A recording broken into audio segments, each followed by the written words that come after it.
반복의 힘, 반복에 대해서 우리 히브리어로 반복이라는 건 교육이고, 교육이 꼭 반복이라는 얘기를 합니다. 실제로 이제 계속 반복해서 끊임없이 그것들을, 그래서 헤르만 에빙하우스라고 독일의 심리학자는 우리 인간은 평균적으로 학습하고 나면 10%부터 이제 망각이 시작되는데, 1시간가 지나면 50%, 하루 지나면 70%, 그리고 한 달 후에는 이제 80% 내용이 이제 망각한대요. 그러니까 1, 20% 계속 남는 거죠. 그래서 독일 속담에는 이제 반복만 신의 경지에 이른다, 반복이 대가를 만든다, 이런 얘기가 있는데, 반복에 대한 중요성. 스페인이 낳은 세계적인 철로의 거장이 파블로 카자스는 죽기 96세가 돼서 세상을 떠났는데, 기자가 물었대요. 어떻게 이렇게 연세가 많으신데 매일 연습하냐. 그런데 하루 연습 시간이 6시간이나 됐다고 합니다. 그래서 왜 그러냐 그랬더니 이렇게 얘기했답니다. 왜냐하면 난 매일같이 연습을 통해서 조금씩 발전하고 있기 때문이다, 이렇게 얘기했고, 19세기 최고의 피아니스트죠. 루빈스타인이 이렇게 했습니다. 하루에 연습하지 않으면 자신이 알고, 이틀을 연습하지 않으면 본인이 알고, 그리고 오케스트라 단원들이 알고, 사회를 연습하지 않은 모든 사람들이 알게 된다. 그래서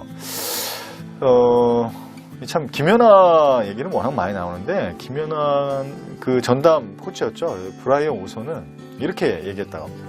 김연아는 정말 재능이 있는, 축복을 받았다는 사람이 있는데, 그건 딱 사흘만 지켜보라고 말해주고 싶다. 김연아의 유일한 결점은 지나친 완벽주의자. 그래서 한 번의 점프를 완벽히 익숙하기 위해서 3000번의 엉덩방아를 찧었다고 합니다. 진짜 물방울이 돌을 뜯는다고. 그래서 어찌 보면 김연아는 머리로 기억한 게 아니라 몸으로 기억했다, 이렇게 볼 수가 있죠. 에펠탑 효과라는 얘기 혹시 들어보셨습니까?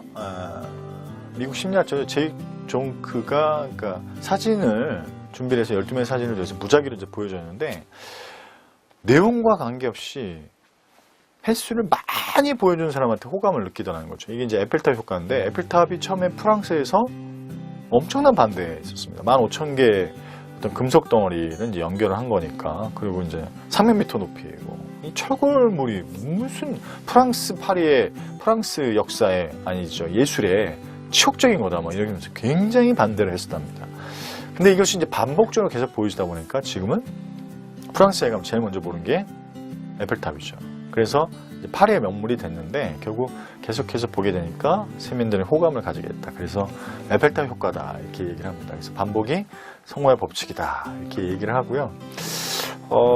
반복의 힘과 또 이 반복적인 것들이 이제 결국 순반 탄력성, 회복 탄력성한테 지대한 영향을 끼친다는 건데, 결국 선천적 재능이 아니라는 겁니다. 2009년도에 1월 15일 날 6월 허드슨 강에 강 위에 배가 불시착했습니다. 근데 썰렌베거라는 사람이, 왜냐면 이제 배하고 충돌을 했어요, 새하고. 그래서 이제 오른쪽 이제 엔진에 이제 문제가 생겨서 착륙을, 비상 착륙을 강 위에 하는데, 아무도 다친 사람도 없고, 근데 그 비결이 거의 2만 시간 가까운 비행 경험이었다는 거죠. 그래서 그의 판단력, 대응 능력 저절로 나온 게 아니라 훈련의 산물이었다는 거죠. 그래서 우리가 필요한 것은 창의적이고 창조적인 부분을 위해서라도 선천적 재능보다 반복 훈련이 굉장히 좀 중요하다, 이렇게 얘기를 합니다. 1만 시간의 법칙은 많이 들어보셨을 거예요. 그렇죠? 근데 원래는 말콤 글래드웰이라고 그쵸, 그 언론인이 만들었던 부분이 아니고, 스웨덴 출신의 심리학자 안데르스 에릭손이라는 교수가 이제 주장을 했는데, 어떤 탁월한 경지에 이르려면 최소한 1만 시간의 체계적인 정면 연습이 좀 필요하다. 그래서 1만 시간의 훈련을 통해서 탁월한 경지, 그래서 국가도 기업도 개인도 한 단계로 딱 넘기 위해서는 임계치 이상의 에너지를 중단 없이 투입을 해야 되는데, 이렇게 중단하다 내려가고 중단하다 내려가고, 대표적인 게 뭡니까? 영어죠, 영어. 쭉 하다가 떨어지고 쭉 하다가 떨어지고. 저도 그런 것 같아요. 그래서 절대적인 좀 시간이 좀 필요하다는 겁니다. 그래서 반복에서도, 이제 연습에서도 이 순서, 어떤 이제 개념적인 게 중요한데, 이제 반복을 하되 이렇게 좀 올바른 반복 연습을 해야 되는데, 너무 난이도가 쉬워도 안 되는 거죠. 그래서 적절한 난이도. 그래서 일정 수치의 120% 정도 이렇게 가져가고, 그리고 또 취약했던 부분에 집중하는, 요거는 좀 논란의 여지가 있을 수 있어요. 그러니까 잘하는 걸 더 잘할 수 있고, 취약한 부분은 좀, 그렇죠, 보완해 나가는. 근데 명확하게 말씀드리면, 강점의 올바른 방법을 지속해라. 그러면 잘할 수 있는 걸 더 잘할 수 있게 돼요. 그리고 약간 견디기 힘들 때까지 반복하는 거예요. 그러니까 춤이 넘친다? 그때 이제 타이밍이에요.